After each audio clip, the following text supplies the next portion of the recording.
Ya, Assalamualaikum warahmatullahi wabarakatuh. Selamat datang di dalam perkuliahan daring dari mata kuliah Manajemen Risiko dan Kontrol Sistem Informasi. Jadi, pada materi kali ini kita akan membahas tentang suatu materi yang merupakan langkah yang terakhir di dalam kegiatan manajemen risiko, yaitu monitoring and control. Harapannya di dalam kegiatan ini kita akan mendapatkan suatu konsep dasar dari apa yang disebut dengan monitoring and control. Selanjutnya kita akan memahami juga tentang luaran input maupun proses yang ada di dalam langkah monitoring and control. Saya Aditya Ramadi, saya akan mencoba untuk membawakan materi kali ini. Semoga materi kali ini bisa bermanfaat. Silakan mengikuti. Baik, untuk berikutnya kita akan melanjutkan ke pembahasan. Jadi, apa saja yang akan dibahas pada materi kali ini? Setidaknya ada 5 hal yang harus dibahas pada materi kali ini. Yang pertama adalah kita akan mencoba untuk membahas apa yang disebut dengan risk response atau respon risiko yang sudah kita dapatkan dari langkah-langkah analisis risiko, baik itu secara kuantitatif maupun kualitatif, dan juga hasil evaluasi risiko. Selanjutnya kita akan menentukan respon apa yang perlu untuk dilakukan oleh sebuah proyek ketika risiko itu teraktivasi. Yang kedua adalah memonitor risiko. Yang ketiga adalah melakukan kontrol risiko yang terdiri dari input. Jadi kita akan memahami apa saja input yang akan digunakan di dalam monitoring dan kontrol. Yang kedua adalah tools dan teknik-teknik apa saja yang bisa digunakan di dalam langkah monitoring and control. Dan yang terakhir adalah luaran dari langkah monitoring and control. Oke, untuk yang pertama, apa sih yang disebut dengan risk response? Jadi, implementasi risk response atau respon risiko itu memiliki beberapa tujuan ya. Jadi, sebelum kita membahas tentang tujuan dari risk response itu sendiri, kita perlu untuk mendefinisikan kenapa sih atau urgensi dari risk response itu sendiri, atau kenapa kok risk response itu perlu untuk dilaksanakan. Nah, risk response ini merupakan suatu proses ya. Sebenarnya risk response itu merupakan suatu proses. Kalau misalkan kita ngomong tentang suatu proses, berarti di dalam proses itu ada kumpulan kegiatan yang dilakukan secara berurutan ya, sekuensial. Nah, kegiatan yang dilakukan secara sekuensial atau berurutan ini gunanya untuk apa sih? Kegiatan ini itu ditujukan untuk mengimplementasikan ya rencana-rencana tanggapan terhadap suatu risiko yang sudah diidentifikasi dan sudah disepakati. Ya. Jadi mengimplementasikan rencana tanggapan terhadap risiko yang sudah diidentifikasi dan sudah disepakati. Jadi sebelum ada risk response, yang pertama kali yang perlu ada adalah kita sudah mendapatkan pengkategorian risiko yang sudah dilakukan melalui risk identification ya, baik itu secara kuantitatif maupun kualitatif. Selanjutnya dilakukan risk evaluation ya, risk evaluation pada suatu project, evaluasi risiko apakah tanggapan atau kategori risiko itu sudah ada atau berada di bawah risk appetite atau tidak. Selanjutnya ditentukan kontrol risiko ya, langkah-langkah apa yang harus dilakukan untuk memanage risiko, mulai dari mitigasi, transfer, setelah itu ada elimination dan sebagainya, baru setelah itu ada risk response. Jadi risk response ini merupakan suatu proses untuk mengimplementasikan rencana-rencana yang sudah disetujui untuk bisa menghadapi risiko yang muncul di masa depan. Itu tujuan dari risk response. Nah, manfaatnya apa? Jadi melalui proses ini, melalui kegiatan risk response ini, atau melalui proses risk response ini, ketika risk response itu dijalankan, maka dan dieksekusi, maka suatu rencana itu mulai dilakukan pengeksekusian atau mulai dilakukan implementasi. Sehingga ketika rencana yang sudah disusun itu diimplementasikan, harapannya itu apa? Harapannya adalah setiap risiko yang ada itu dapat terkelola dengan baik. meminimalisir terjadinya suatu risiko atau threat yang terjadi di dalam suatu project, serta untuk memaksimalkan opportunities. Jadi opportunities atau peluang atau risiko-risiko yang didefinisikan sebagai risiko positif. Nah, itu harapan dan definisi dari risk response. Nah, sekarang bagaimana proses yang ada di dalam risk response? Sekarang kita bisa lihat dari ilustrasi yang ada di depan ya. Jadi untuk mengimplementasikan respon risiko itu ada 3 langkah. Ya. Yang pertama ada inputnya dulu, yang kedua adalah tool dan teknik, dan yang ketiga adalah output. Sehingga ketika dilakukan 3 hal ini, yaitu input, tools, dan teknik, serta output, maka suatu project akan terjamin bahwa respon risiko itu dapat dijalankan sesuai dengan rencana yang sudah disepakati. Ya, itu tujuannya dari kontrol dan monitoring and control. Nah, sekarang kita akan mencoba untuk membahas ya satu persatu inputnya itu apa, tools dan tekniknya apa, dan outputnya apa. Mulai dari input. Nah, inputnya didapatkan dari mana? Kalau misalkan kita mengimplementasikan langkah-langkah manajemen risiko ke dalam suatu project, maka inputnya itu adalah pada project management plan. Ya. Jadi di awal kita kan sudah mendefinisikan project management plan ya. Mulai dari yang isinya itu ada work breakdown struktur, kegiatan yang dilakukan oleh orang-orang yang ada di dalam suatu project. Selanjutnya ada scheduling dengan menggunakan Gantt chart. Selanjutnya adalah pendefinisian tugas dan tanggung jawab yang ada di dalam suatu project. Waktu yang perlu untuk dilakukan, waktu yang perlu untuk disediakan di dalam melaksanakan langkah-langkah atau fase-fase di dalam proyek, mulai dari requirement engineering sampai ke dalam implementasi, testing, instalasi, dan sebagainya. Nah, itu yang disebut dengan project management plan. Di dalam project management plan, kita juga harus mendefinisikan risk management plan. Bagaimana caranya manage atau mengelola suatu risiko atau rencana pengelolaan suatu risiko yang ada di dalam organisasi atau project. Yang di dalamnya itu terdapat langkah-langkah untuk melakukan komunikasi dan konsultasi. Bagaimana kalau misalkan yang namanya suatu project itu mengalami risiko, maka siapa yang harus bertanggung jawab, siapa yang harus berkonsultasi. Yang kedua adalah dokumen dari proyek. Nah, dokumen proyek apa saja yang perlu untuk digunakan di dalam input? Yang pertama adalah lesson learned register. Yang kedua adalah risk register, dan yang ketiga adalah risk report. Ya. Jadi ini merupakan dokumen-dokumen yang ada secara historis ya, yang pernah didefinisikan pada proyek sebelumnya. Dan yang ketiga itu adalah aset-aset yang ada di dalam suatu proyek dan aset-aset organisasi yang perlu untuk digunakan untuk menyelesaikan suatu proyek. Nah, teknik dan tools yang digunakan untuk mengimplementasikan respon risiko ini adalah yang pertama, itu menggunakan suatu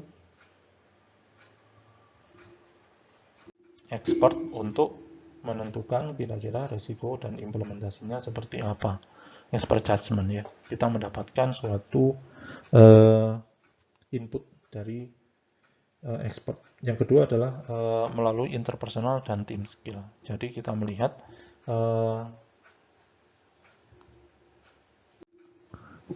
keahlian dari individu-individu yang tergabung di dalam sebuah tim, dan kemudian kita koordinasi bagaimana caranya untuk bisa mengimplementasikan atau melakukan implementasi risk response atau respon risiko. Misalkan seperti ini ya, di dalam satu proyek yang dikerjakan selama 4 bulan. Ternyata pada saat kegiatan requirement engineering itu ada sistem analis yang tidak masuk karena mungkin mengalami kecelakaan misalkan atau sakit. Nah, maka apa yang harus dilakukan itu tergantung pada apa yang diambil atau keputusan yang diambil oleh project manager dengan individu-individu yang ada di dalam sebuah tim.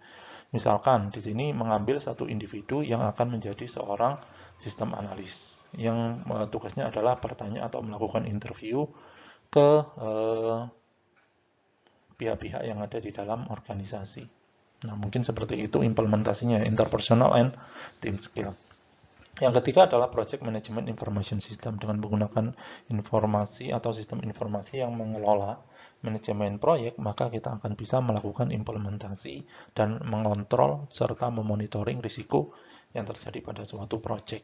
Ya. Misalkan kita bisa menggunakan Trello, atau kita bisa menggunakan tools lainnya, misalkan Microsoft Project. Di situ kita akan bisa mendefinisikan, oh ternyata ada kegiatan-kegiatan yang terkendala karena adanya suatu risiko yang terjadi. Nah, luarannya apa dari risk response ini? Yang pertama adalah change request, yaitu perubahan yang terjadi karena adanya risiko. Maka perubahan-perubahan itu harus dilakukan dokumentasi. Kenapa kok harus dilakukan dokumentasi? Karena change request ini akan dijadikan sebagai lesson learned yang akan digunakan sebagai acuan untuk memperbaiki proyek ke depannya. Proyek yang akan diambil di masa depan.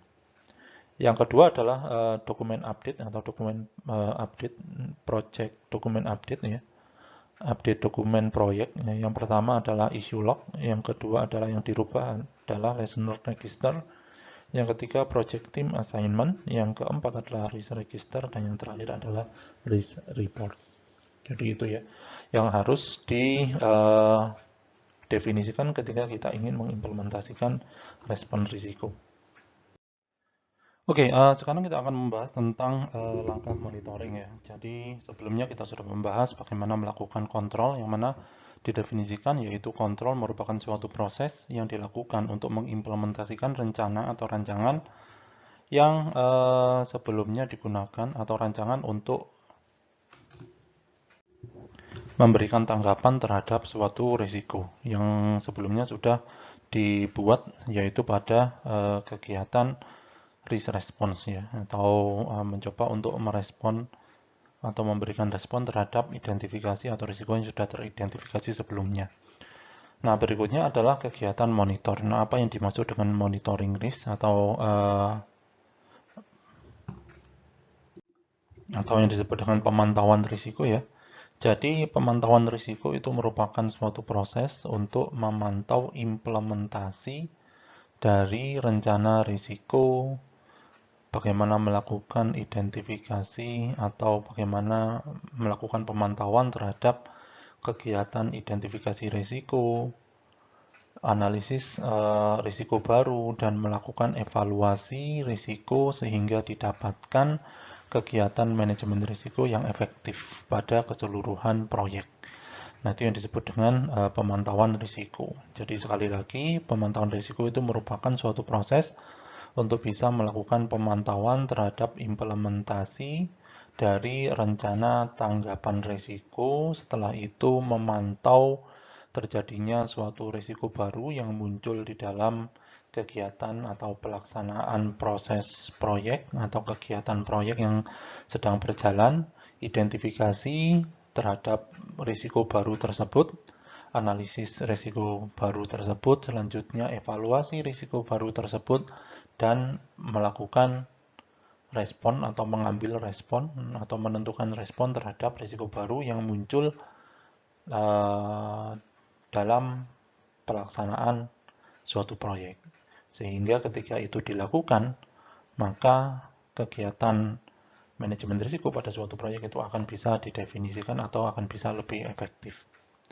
Nah, sekarang apa perbedaannya dengan kegiatan yang dilakukan sebelumnya, yaitu identifikasi risiko, selanjutnya risk response, evaluasi risiko yang sudah kita definisikan di beberapa pertemuan sebelumnya dengan monitoring risk. Perbedaannya adalah di dalam pemantauan risiko, kegiatan mulai dari identifikasi risiko, evaluasi risiko, setelah itu menentukan respon risiko itu dilakukan pada saat proyek itu terjadi. Ya, proyek itu dilakukan atau proyek itu sedang berjalan. Sedangkan apa yang sudah kita bahas sebelumnya itu akan dilakukan sebelum proyek itu dilaksanakan ya. Sehingga pada langkah-langkah sebelumnya itu akan dilakukan sebelum proyek berjalan, artinya adalah kita akan mencoba untuk mengestimasi risiko apa yang akan muncul pada proyek ke depannya. Sedangkan di dalam pemantauan risiko, kita akan mencoba untuk melihat bagaimana jalannya proyek itu atau proyek itu dilaksanakan. Selanjutnya dari pelaksanaan proyek itu akan muncul kemungkinan besar akan muncul suatu resiko baru atau resiko-resiko yang sudah kita identifikasikan sebelumnya ternyata benar-benar muncul. Maka di sini kita akan bisa melakukan suatu atau menjalankan suatu respon resiko kalau misalkan resiko yang lama yang sudah kita identifikasi itu muncul, atau kalau misalkan ada risiko baru, ya kita identifikasikan risiko baru itu masuk ke dalam kategori risiko yang mana. Selanjutnya, apakah risiko baru tersebut memang ada di dalam risk appetite dari suatu project dan juga dilakukan respon atau diambil suatu respon risiko. Nah, itu ya perbedaannya. Jadi, di dalam pemantauan risiko mulai dari identifikasi, analisis, evaluasi, itu semuanya ada di dalam pelaksanaan proyek atau ketika proyek itu sedang dijalankan atau sedang berlangsung. Sedangkan untuk kegiatan yang sudah atau hal yang sudah kita identifikasi sebelumnya atau pada pertemuan sebelumnya itu terjadi pada saat proyek akan dilaksanakan. Nah, manfaatnya apa di dalam pemantauan risiko ini? Jadi, benefit dari suatu proses ini adalah untuk memungkinkan bahwa suatu keputusan ya itu akan diambil sesuai dengan informasi-informasi yang ternyata ada dan terjadi pada saat dilakukan suatu proyek. Jadi, harapannya adalah dengan pemantauan risiko ini, pengambilan keputusan terhadap suatu risiko itu memang memenuhi atau berdasarkan atau diambil berdasarkan informasi-informasi aktual yang terjadi di dalam suatu proyek. Sehingga respon yang diambil itu bisa sesuai dengan keadaan saat ini dari proyek tersebut. Nah, itu ya tujuan dari pemantauan suatu risiko. Nah, sekarang bagaimana proses di dalam melakukan monitoring risk ini atau pemantauan risiko?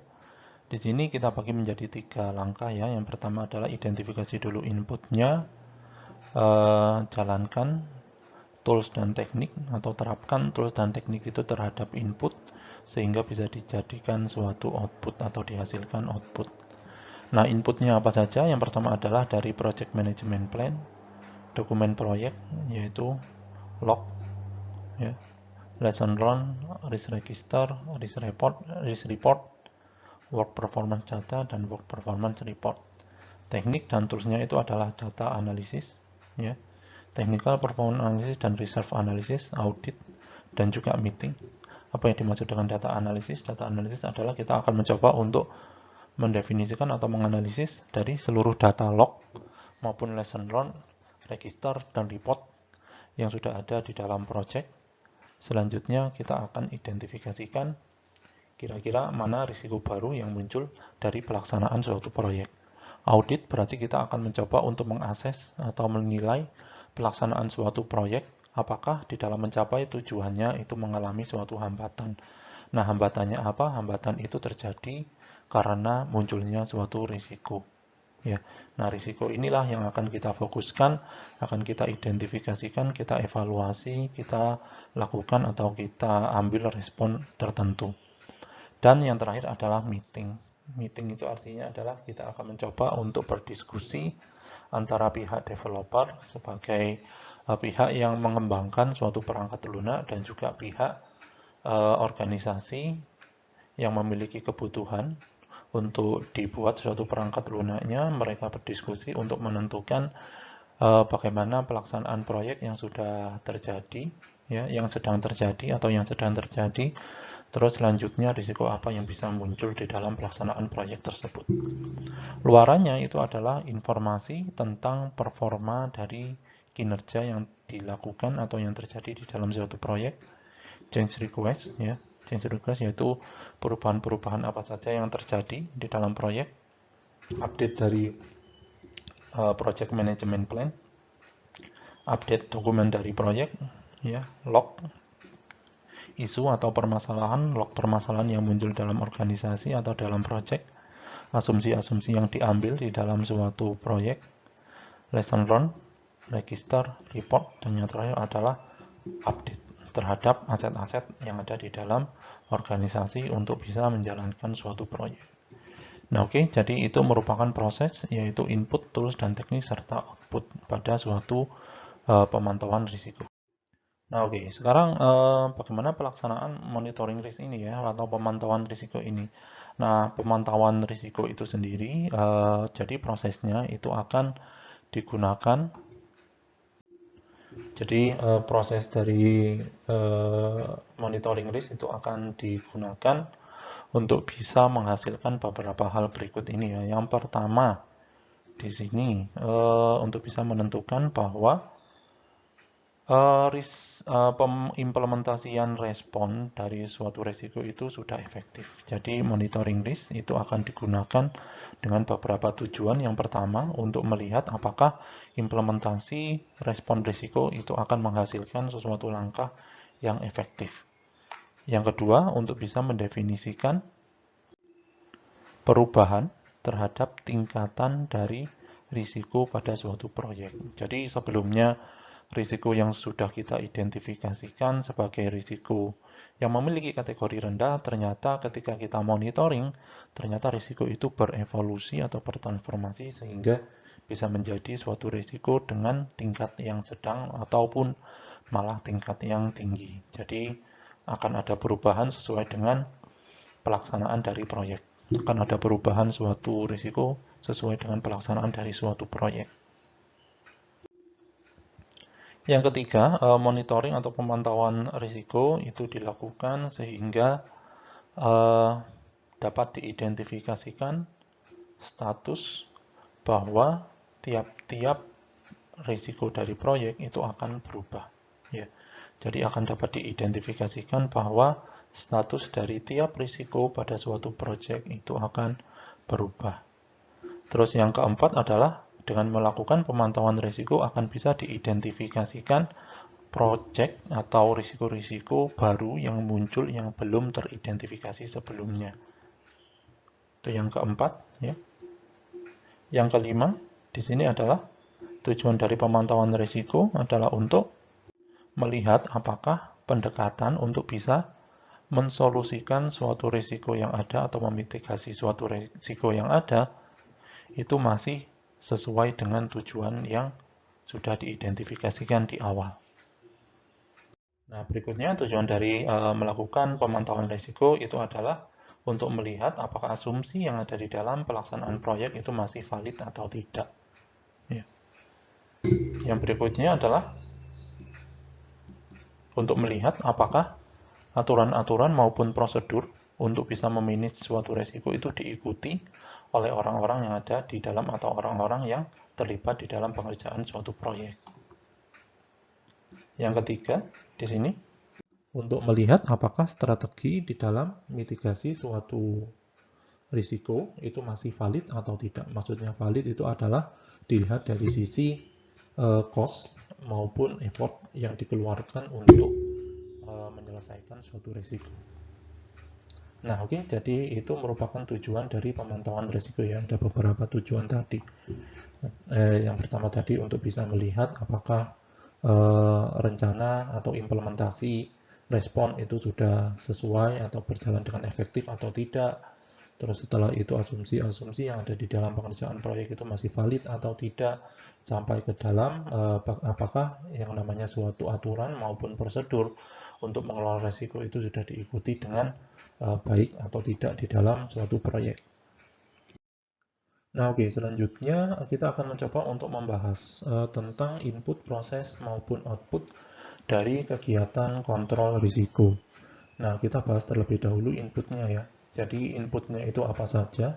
Jadi, dokumen yang perlu untuk dipersiapkan atau hal yang perlu untuk dipersiapkan agar kita bisa melakukan kontrol risiko itu dengan baik apa saja. Yang pertama itu adalah project management plan atau rencana manajemen proyek.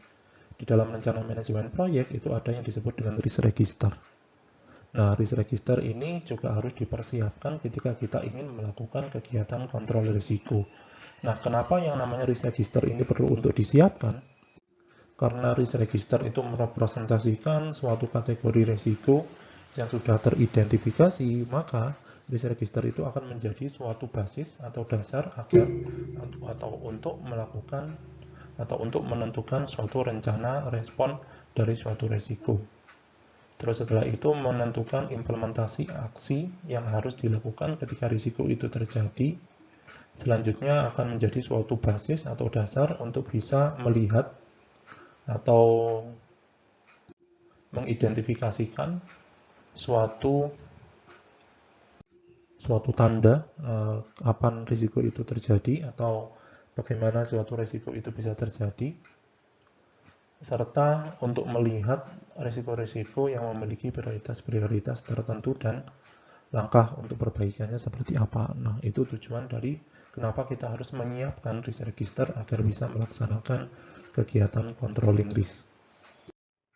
Oke, hal yang kedua yang perlu untuk dipersiapkan agar bisa melaksanakan kontrol risiko dengan baik atau yang menjadi input dari kontrol risk itu adalah work performance data. Nah, apa yang dimaksud dengan work performance data ini? Data-data yang bisa digunakan untuk menentukan performa dari suatu project, dari suatu kegiatan di dalam suatu proyek, itu yang disebut dengan work performance data. Nah, apa saja yang perlu untuk dipersiapkan di sini agar kita bisa melakukan controlling risk di dalam work performance data? Yang pertama adalah deliverable status atau luaran yang diharapkan muncul dari suatu kegiatan tertentu dan dokumentasi apa atau artefak apa yang muncul dari suatu kegiatan tertentu. Itu yang disebut dengan deliverable. Status dari suatu deliverable-nya apa itu akan harus dicatat di dalam work performance data. Yang kedua adalah kapan atau waktu apa yang tepat untuk bisa melakukan kegiatan di dalam suatu proyek atau scheduling progress. Yang terakhir adalah cost yang diperlukan di dalam suatu proyek. Nah, tiga hal ini itu merupakan tiga kegiatan atau tiga komponen yang perlu untuk dipersiapkan di dalam work performance data agar kita bisa melakukan controlling risk. Kenapa kok kita harus menyiapkan tiga langkah ini atau tiga hal ini? Karena yang pertama, cost. Cost ya, berarti di sini kita membutuhkan suatu biaya untuk bisa menanggulangi suatu risiko. Ya. Nah, tidak mungkin suatu perusahaan itu memiliki biaya yang tidak terbatas. Pasti biayanya itu terbatas. Oleh karena itu, kita harus melihat juga apakah suatu risiko itu memang merupakan risiko yang masuk ke dalam kategori tertentu atau tidak. Mulai dari risiko yang masuk ke dalam kategori tinggi, sedang, atau rendah. Sehingga biaya yang perlu untuk dikeluarkan itu akan bisa dikontrol dengan baik. Begitu juga dengan schedule. Schedule ini merepresentasikan waktu. Berapa lama waktu yang perlu untuk dipersiapkan atau waktu yang perlu untuk dikeluarkan atau disediakan untuk bisa menyelesaikan suatu risiko tertentu. Dan yang terakhir adalah deliverable-nya. Kira-kira apa yang menjadi deliverable ketika suatu kegiatan penanganan risiko itu berhasil dilakukan atau tidak. Nah, yang ketiga di sini yang bisa menjadi input dari kegiatan control risk itu adalah work performance report. Nah, laporan dari performa kegiatan yang ada di dalam suatu proyek itu di dalamnya memuat tentang ukuran-ukuran yang bisa didapatkan dari hasil analisis dari suatu kegiatan proyek, ya. Sehingga dengan hasil ini atau dengan ukuran-ukuran ini kita akan bisa melihat apakah kegiatan controlling itu memiliki impact atau dampak yang besar terhadap kegiatan di dalam proyek atau performa dari suatu proyek. Baik, setelah kita membahas tentang input, selanjutnya kita akan membahas tentang tool dan teknik yang diperlukan di dalam kontrol risiko untuk bisa merubah input itu menjadi suatu output atau luaran yang diharapkan. Yang pertama itu adalah melakukan risk assessment atau penilaian suatu risiko. Nah, biasanya ketika suatu kontrol risiko itu dilaksanakan atau diimplementasikan, maka hasil yang berhasil atau hasil yang muncul atau hal yang perlu untuk diidentifikasi itu adalah munculnya suatu risiko baru, ya, atau penilaian kembali terhadap risiko yang sudah kita identifikasi, apakah suatu risiko itu mengalami atau kategorinya mengalami penurunan atau malah kategorinya itu semakin meningkat, ya. Dan juga penutupan terhadap risiko-risiko yang mungkin di dalam pelaksanaan proyek itu sudah tidak relevan lagi. Nah, langkah-langkah penilaian ini itu memang harus dilakukan dengan waktu yang sudah dijadwalkan, ya, sehingga bisa dilakukan secara repetitif kegiatan risk assessment ini. Misalkan di dalam pengerjaan proyek yang 4 bulan itu setiap minggu kita perlu melakukan risk assessment untuk melihat apakah ada risiko baru atau untuk melakukan penilaian kembali terhadap risiko yang ada atau menutup risiko yang sudah tidak relevan lagi. Nah, teknik yang kedua dan tools yang kedua yang bisa digunakan untuk mengontrol risiko yang disebut dengan risk audit atau audit risiko. Nah, siapa pelaksana si risk audit ini? Pelaksana risk audit ini adalah seorang project manager. Jadi project manager itu merupakan peran yang wajib untuk melakukan kegiatan risk audit. Nah, risk audit itu di dalamnya ada kegiatan apa saja? Risk audit itu di dalamnya terdapat kegiatan untuk Kegiatannya adalah untuk memeriksa dan mendokumentasikan apakah respon risiko yang sudah direncanakan sebelumnya itu efektif untuk bisa menjawab dan mengidentifikasikan atau menyelesaikan risiko serta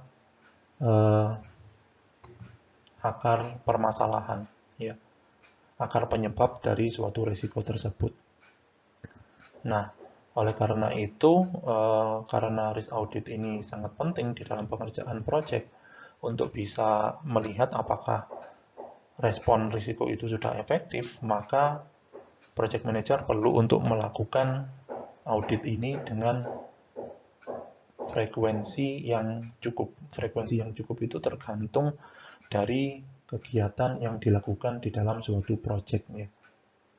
Dalam suatu proyek, kalau misalkan ternyata kegiatan yang ada di dalam suatu proyek itu kemungkinan akan mengalami kendala yang sangat sering, maka perlu untuk dilakukan risk audit dengan lebih banyak lagi dibandingkan dengan fase yang berbeda yang memiliki suatu tingkat risiko yang rendah. Mungkin seperti itu. Oke, tool dan teknik berikutnya untuk bisa melakukan pengontrolan risiko yang disebut dengan varian and trend analysis. Nah, trend analysis ini perlu untuk dilakukan untuk melihat suatu tren yang terjadi di dalam pengerjaan suatu proyek, ya. Jadi tren yang terjadi dalam pengerjaan suatu proyek itu perlu untuk dilihat.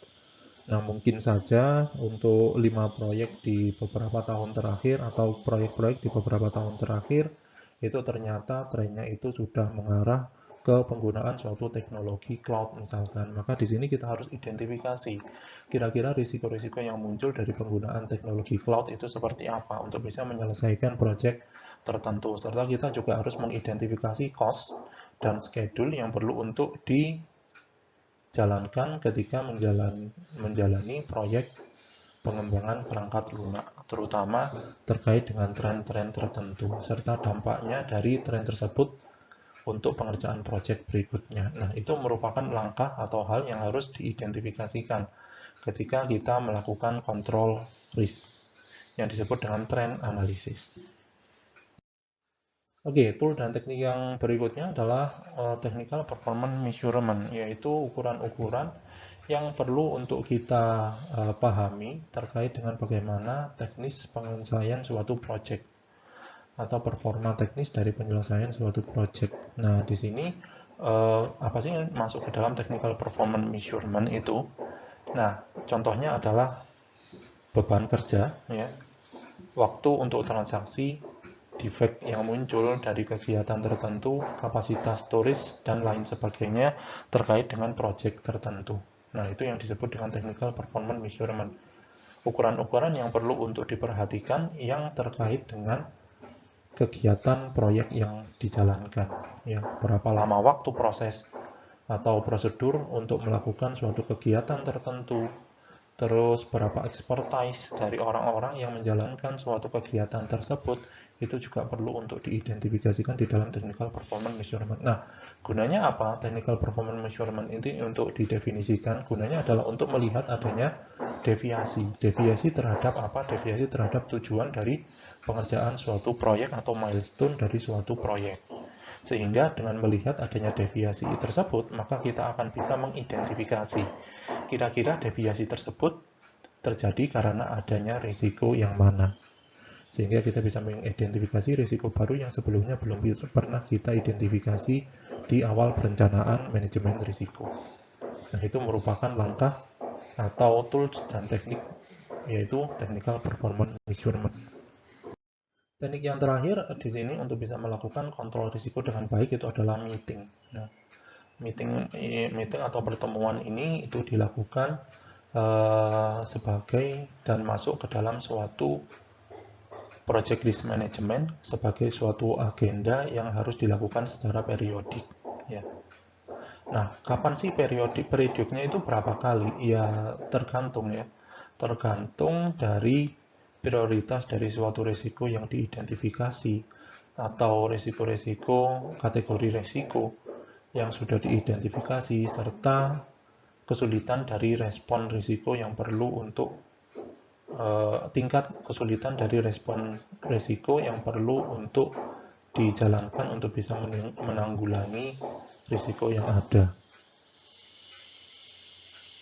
Semakin sering yang namanya suatu kegiatan meeting ini dilakukan, maka akan semakin bisa teridentifikasi risiko-risiko yang sebelumnya belum pernah ada atau belum pernah diidentifikasi.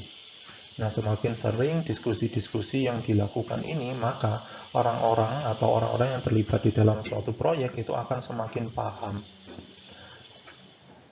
terhadap urgensi dari kegiatan manajemen risiko yang ada. Baik, sekarang kita akan mencoba untuk membahas tentang luaran yang bisa dihasilkan dari kegiatan kontrol risiko. Yang pertama adalah work performance information. Nah, apa sih yang dimaksud dengan work performance information di sini? Work performance information itu merupakan suatu mekanisme yang digunakan untuk atau digunakan sebagai dasar komunikasi yang terjadi atau yang dilakukan antar tim yang ada di dalam proyek dengan orang-orang yang ada di dalam organisasi untuk bisa mendukung pengambilan suatu keputusan di dalam suatu proyek. Itu yang ada di dalam work performance information ya. Jadi mekanisme-mekanisme untuk melakukan komunikasi antar orang-orang yang terlibat di dalam proyek sehingga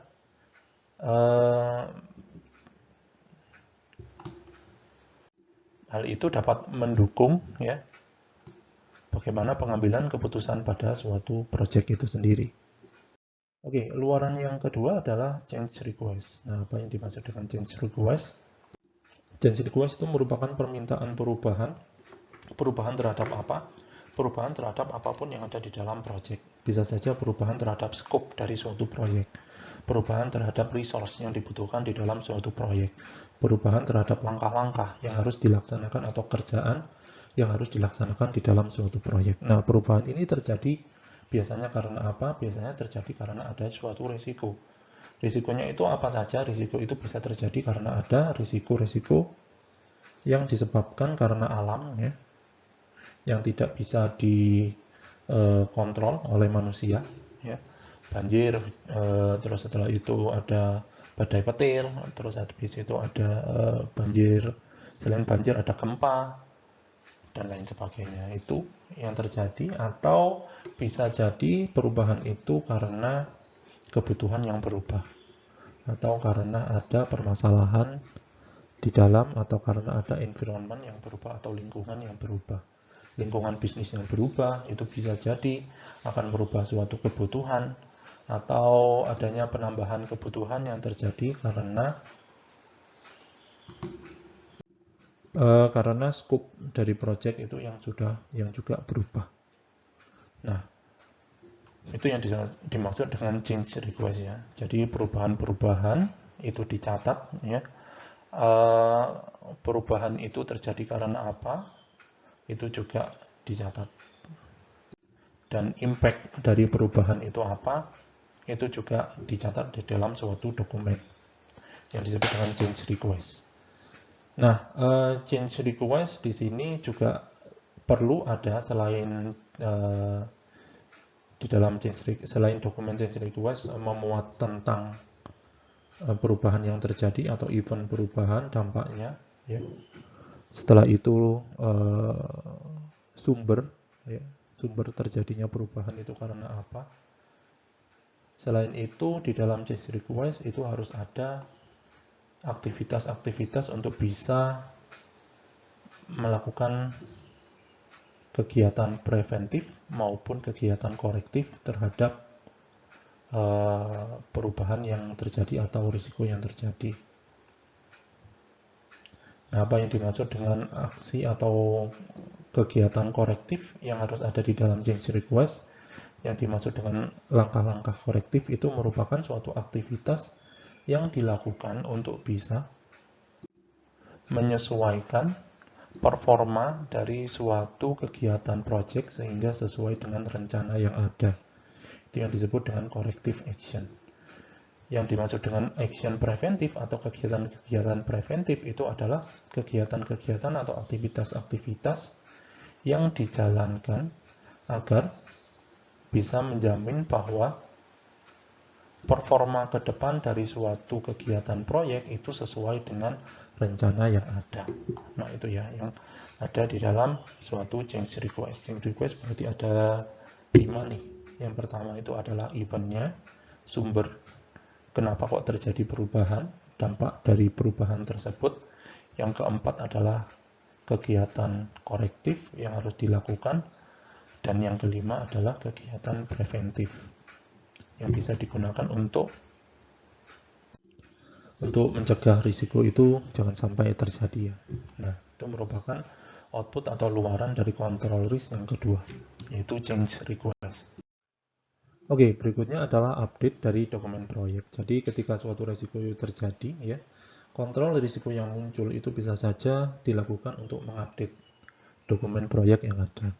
Nah, dokumen proyek itu bisa diupdate karena terjadi suatu risiko yang akan menyebabkan proses atau kegiatan di dalam proyek itu mengalami hambatan.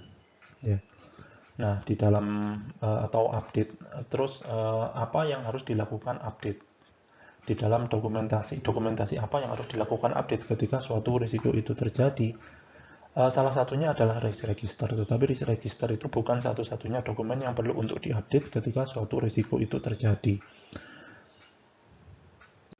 Nah, sekarang apa yang perlu untuk dirubah di dalam risk registernya ketika suatu risiko itu terjadi dan kontrol risiko mengharuskan kita untuk melakukan update terhadap dokumentasi proyek. Yang pertama itu adalah luaran dari penilaian suatu risiko, kegiatan audit terhadap risiko, dan review secara periodik terhadap risiko yang ada. Nah, itu yang harus dilakukan perubahan. Ya. Jadi perubahan terhadap beberapa hal ini, ya, yaitu penilaian risiko, audit risiko, dan review periodik dari suatu risiko itu akan berubah jika terjadi suatu risiko baru, jika terjadi suatu perubahan terhadap probabilitas dari suatu risiko, dampaknya dan prioritas dari risiko, jika terjadi perubahan terhadap rencana dari respon yang akan diambil ketika risiko itu terjadi, jika terjadi perubahan terhadap ownership dari suatu risiko atau dari suatu proses, ya. Dan yang terakhir itu adalah jika terjadi perubahan yang ada di dalam risk registernya. Ya, maka yang namanya 3 dokumen ini yaitu assessment risk, audit risk, dan periodic risk review itu akan berubah. Yang kedua yang harus berubah itu adalah luaran yang terjadi yang akan diambil untuk bisa menjawab atau menanggapi terhadap respon dari suatu risiko. Nah, informasi ini itu akan membantu seorang project manager yang ada di dalam suatu proyek atau yang memimpin suatu proyek untuk bisa merencanakan suatu langkah yang bisa dilakukan untuk menanggulangi risiko yang terjadi pada suatu proyek maupun pada suatu organisasi, serta akan bisa menentukan kira-kira mana risiko yang harus difokuskan, yang harus ditanggapi untuk atau yang harus dimasukkan pada proyek berikutnya atau pada proyek di masa depan. Nah, yang berikutnya, jika suatu risiko itu terjadi, maka suatu kontrol risiko akan memungkinkan suatu tim proyek untuk merubah yang disebut dengan proses aset, ya, atau aset yang ada di dalam suatu organisasi. Nah, aset yang ada di dalam suatu organisasi yang berubah itu apa saja? Yang pertama, mulai dari template yang berubah, checklist atau checklist risiko atau checklist aset yang akan terkena risiko itu apa saja yang akan berubah, dan kerjaan yang harus dilakukan di dalam suatu project yang dinyatakan ke dalam RBS dan WBS, Work Breakdown Structure, itu juga akan berubah. Nah, itu merupakan perubahan-perubahan terhadap aset yang ada di dalam suatu organisasi. Aset yang terkena informasi, yang terkena risiko itu akan dicatat dan akan dilakukan suatu respon risiko terhadap aset tersebut. Baik, jadi tadi sudah kita bahas tentang bagaimana melakukan kontrol dan monitoring risk. Jadi kita sudah membahas tentang urgensi dari kontrol dan monitor, kita sudah bisa mengidentifikasikan apa yang dimaksud dengan kontrol dan monitoring risk. Kita juga sudah mendefinisikan proses yang terjadi di dalam monitoring dan kontrol risiko, yang mana di dalam kontrol risiko terhadap input, proses, dan output yang harus diperhatikan ketika kita ingin melakukan kegiatan controlling risiko dengan baik dan benar. Nah, oke, jadi itu dari saya untuk materi kali ini. Semoga apa yang sudah kita bahas ini bisa bermanfaat. Saya tutup. Terima kasih atas perhatiannya. Assalamualaikum warahmatullahi wabarakatuh.